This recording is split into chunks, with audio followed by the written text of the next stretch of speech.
प्यारे साथियों, नमस्कार। क्या आप तैयार हैं हमारे साथ संविधान को पढ़ने के लिए और संविधान को समझने के लिए?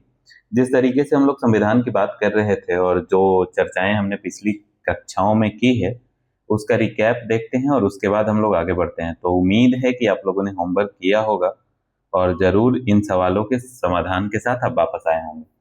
तो सबसे पहला जो सवाल था कि संविधान सभा की पहली बैठक कब हुई? पहली बैठक कब हुई थी? आपको याद होगा, 9 दिसंबर 1946। ठीक है। दूसरा सवाल था कि दूसरी बैठक कब हुई थी? तो 9 दिसंबर को पहली हुई थी, दूसरी हुई थी 11 दिसंबर को 1946। 11 दिसंबर 1946। ठीक है। संविधान सभा के अस्थायी अध्यक्ष किसे चुना गया था? तो अस्थायी अध्यक्ष से डॉक्टर सच्चिदानंद सिन्हा। कौन थे? डॉक्टर सच्चिदानंद सिन्हा। और अस्थायी अध्यक्ष किसे चुना सॉरी अस्थायी अध्यक्ष किसे चुना गया था? तो डॉक्टर राजेंद्र प्रसाद, जो भारत के प्रथम राष्ट्रपति बनते हैं बाद में, डॉक्टर राजेंद्र प्रसाद, उन्हें संविधान सभा का अस्थायी अध्यक्ष चुना जाता है। अगला जो सवाल है वो है कि नियम समिति, संविधान बनने के लिए जो अनेक समितियां बनी थी, 18-19 समिति, उनमें से नियम समिति के अध्यक्ष कौन थे? तो नियम समिति के अध्यक्ष भी थे डॉक्टर राजेंद्र प्रसाद। आप लोग बनाए होंगे, पढ़ाया हुआ सवाल है, डॉक्टर राजेंद्र प्रसाद। और प्रारूप समिति के अध्यक्ष कौन थे? तो प्रारूप समिति के अध्यक्ष थे doctor B R Ambedkar. Doctor B R Ambedkar, Bhimrao Ambedkar. ठीक है। अगला जो सवाल है कि किसने, वह व्यक्ति कौन था जिसने संविधान सभा में उद्देश्य प्रस्ताव प्रस्तुत किया था? मतलब संविधान का जो उद्देश्य होगा वो किसने प्रस्तुत किया था? तो वो प्रस्तुत किए थे पंडित जी, जिनका नाम था पंडित जवाहरलाल नेहरू। जवाहरलाल नेहरू। ठीक है। तो अब हम लोग यहीं से चर्चा शुरू करते हैं और आज का जो क्लास है वो हम लोग आज का क्लास शुरू करेंगे और आज का क्लास करेंगे। तो सबसे पहला चीज जो हम लोग संविधान सभा में बात करने वाले थे कि संविधान निर्माण कैसे हुआ, किन लोगों ने संविधान निर्माण में भूमिका निभाई और कौन कौन से वो लोग थे जिन्होंने संविधान सभा में क्या किया कि प्रारूप बनाया, कितने संविधान में अनुच्छेद बनाए गए, अनुसूचियां बनाई गई और किस तरीके से उस पर चर्चाएं की गई, तो उस पे हम लोग बात करेंगे। अभी हम लोग समझेंगे। जैसे प्रारूप समिति के अध्यक्ष डॉक्टर बी आर अम्बेडकर को बनाया गया था, उसी तरीके से संविधान सभा जो भारत की थी उसका सलाहकार किसे नियुक्त किया गया था? संविधान सभा का सलाहकार, ये सवाल आता है और यहीं से हम लोग आज का सफर शुरू करेंगे कि संविधान सभा का सलाहकार किसे नियुक्त किया गया था। तो ये थे बी एन राव।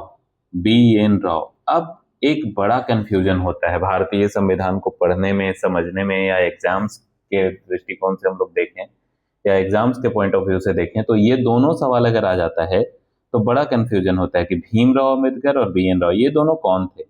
तो भीमराव अम्बेडकर प्रारूप समिति के अध्यक्ष थे। भीमराव अम्बेडकर क्या थे? ड्राफ्टिंग कमेटी वाले थे, प्रारूप समिति के अध्यक्ष। और बी एन राव कौन थे? तो बी एन राव थे संविधान सभा का सलाहकार। अब बी एन राव का जो पूरा नाम है वो अगर आप लोग समझ लें तो इसमें कंफ्यूजन दूर हो जाएगा। जैसे भीमराव अम्बेडकर, बाबा साहेब भीमराव अम्बेडकर का नाम था। और बी एन राव जो थे, बी एन राव, उनका नाम था बेनेगल नरसिंह राव। आप गूगल कर सकते हैं, गूगल पे समझिएगा इनके बारे में। तो ये थे संविधान के सलाहकार समिति के अध्यक्ष, सलाहकार थे, संवैधानिक सलाहकार थे doctor B N Rau. B N Rau जब संवैधानिक सलाहकार थे तो इन्होंने संविधान को ड्राफ्ट करके या बना करके सलाह देने के लिए तैयार किया था। तो ये जो जब ये पहला संविधान बना करके तैयार कर रहे हैं और पहला प्रारूप जब ये प्रस्तुत करते हैं, पहला प्रारूप ड्राफ्ट करके लाते हैं जिस पे चर्चा होती है, जिस पे बातचीत होती है, ये पहला प्रारूप तैयार करके लाते हैं कब? प्रस्तुत करते हैं 21 फरवरी 1948 को। कब प्रस्तुत कर रहे हैं? 21 फरवरी 1948 को। ठीक है। और इन्होंने जो पहला प्रारूप तैयार करके प्रस्तुत किया था, उस प्रारूप में अनुच्छेदों की संख्या कितनी थी? अनुच्छेद कितने थे? तो अनुच्छेद थे 243। और अनुसूचियां कितनी थी? अनुसूचियां थी 13। इनकी जो फर्स्ट ड्राफ्टिंग था जो बी एन राव लेकर के आए थे। कौन लेकर के आए थे? B N Rao.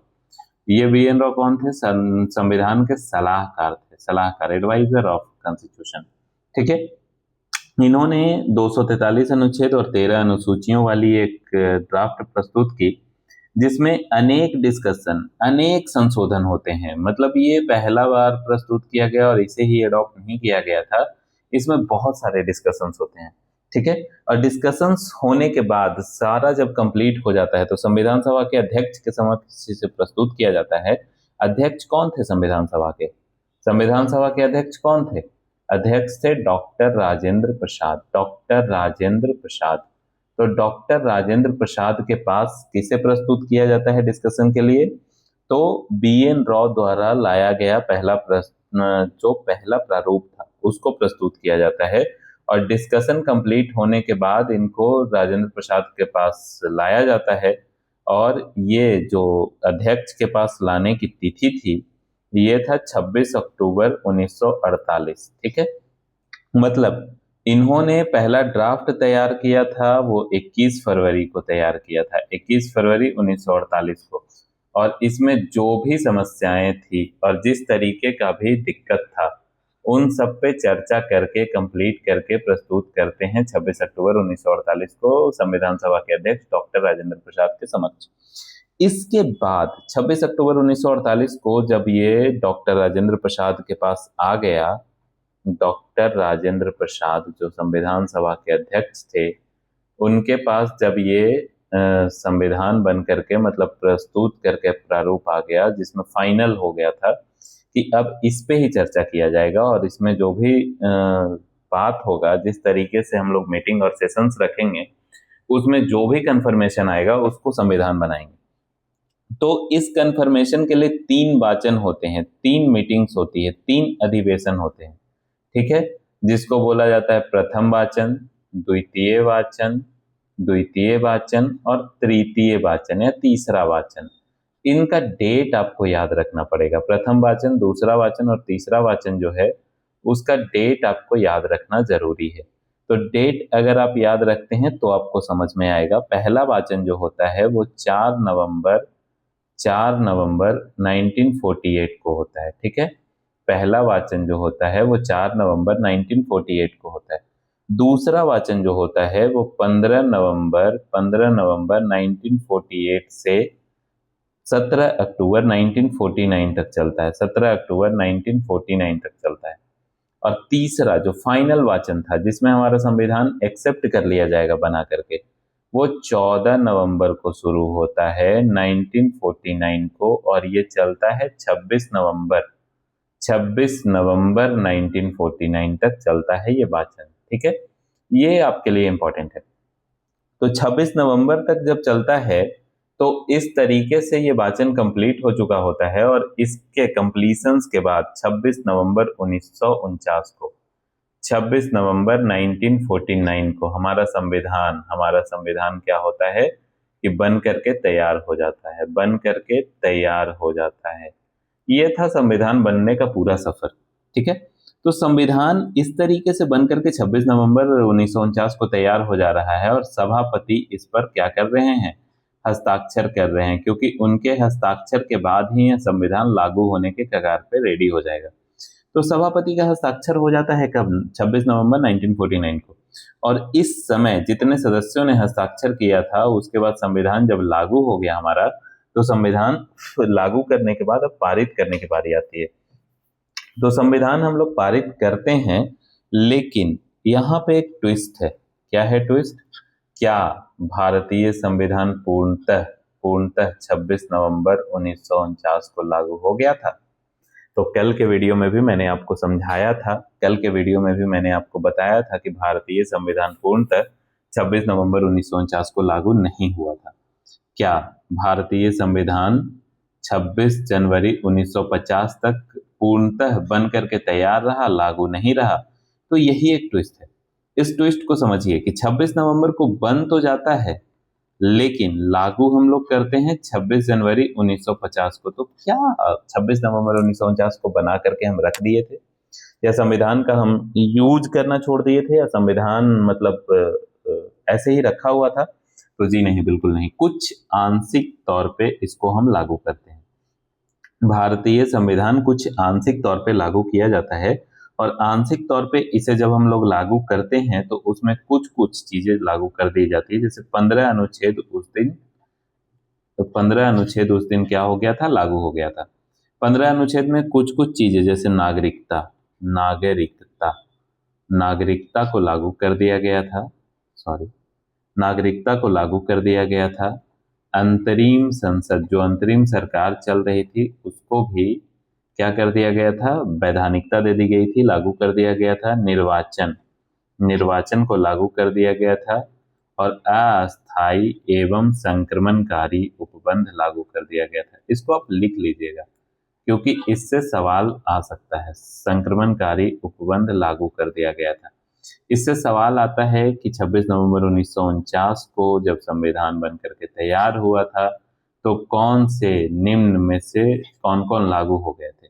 या ऐसा आ सकता है कि नागरिकता को भारतीय संविधान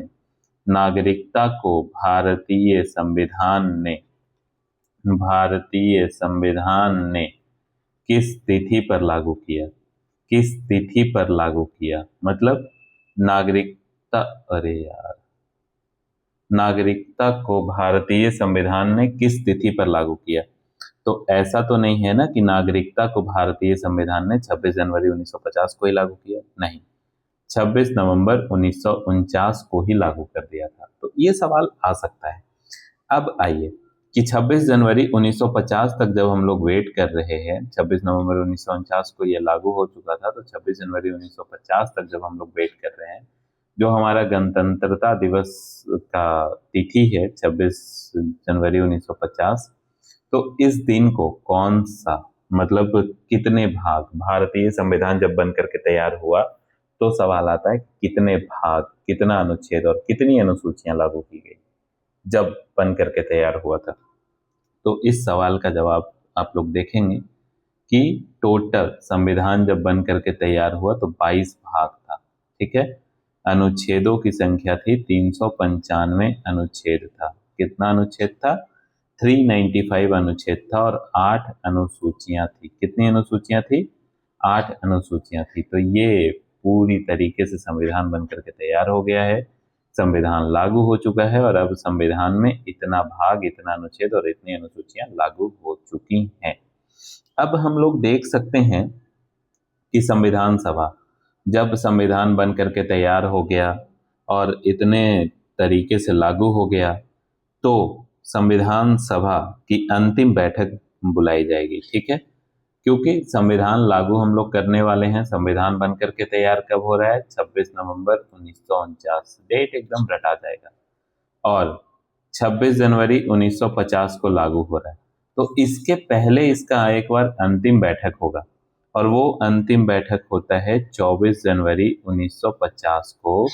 इस बैठक में भारतीय संविधान को पूर्णतः लागू करने का फैसला लिया जाता है, और जो संविधान सभा के अस्थायी अध्यक्ष एवं सभापति थे डॉक्टर राजेंद्र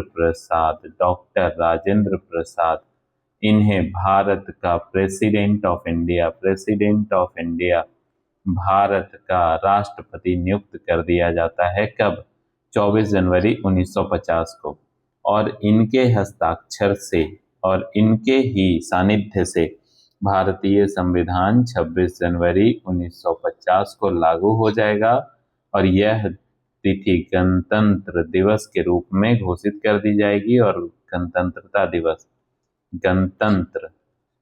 दिवस के रूप में घोषित की जाएगी, और इसी तिथि को हम लोग हर साल 26 जनवरी को गणतंत्र दिवस मनाते हैं। Is that clear? यहाँ तक क्लियर है तो आगे हम लोग समझेंगे, और हम लोग सबसे पहले तो इसमें से कुछ सवाल चुनेंगे जो आपके एग्जाम के लिए बहुत इंपॉर्टेंट होने वाले हैं। तो पहला सवाल, नागरिकता कब लागू किया गया, ये आप बनाइएगा। नागरिकता कब लागू किया गया, अंतरिम संसद कब लागू किया गया, और अंतरिम संसद जो है ना, अंतरिम मंत्रिमंडल, उसमें कौन कौन से मंत्री थे, इस पे भी हम लोग चर्चा अभी तुरंत करेंगे। और संविधान सभा की कुछ और तिथियों की चर्चा करेंगे, जैसे झंडा, तिरंगा को कब अपनाया गया था, राष्ट्रगान को कब अपनाया गया था, राष्ट्रगीत को, राष्ट्रमंडल को, तो इन सब पे चर्चा हम लोग करेंगे। ये सवाल आपका आता है। चलिए, इसके लिए भी मैंने कुछ बना करके रख दिया था आपके लिए, उस पे हम लोग चर्चा कर लेते हैं। आइए देखते हैं कि अंतरिम मंत्रिमंडल, मतलब संविधान बनने के बाद भारत का अंतरिम मंत्रिमंडल जो था, वो अंतरिम मंत्रिमंडल में कौन कौन से मंत्री थे। उसके पहले समझते हैं कि संविधान सभा का अन्य कार्य। जैसे 22 जुलाई 1947 को राष्ट्रध्वज को अपनाया गया, तो राष्ट्रध्वज को कब अपनाया गया था? 22 जुलाई 1947। 22 जुलाई 1947, ठीक है, 1947। और राष्ट्रगान को कब अपनाया गया था? तो 24 जनवरी 1950, 24 जनवरी 1950। और राजेंद्र प्रसाद को कब भारत का राष्ट्रपति बनाया गया था? तो 24 जनवरी 1950 को ही नियुक्त किया गया था और 24 जनवरी 1950 को राष्ट्रगान को अपना लिया गया। और राष्ट्रगीत को कब अपनाया गया? तो राष्ट्रगीत भी हम लोग अपनाते हैं 24 जनवरी 1950,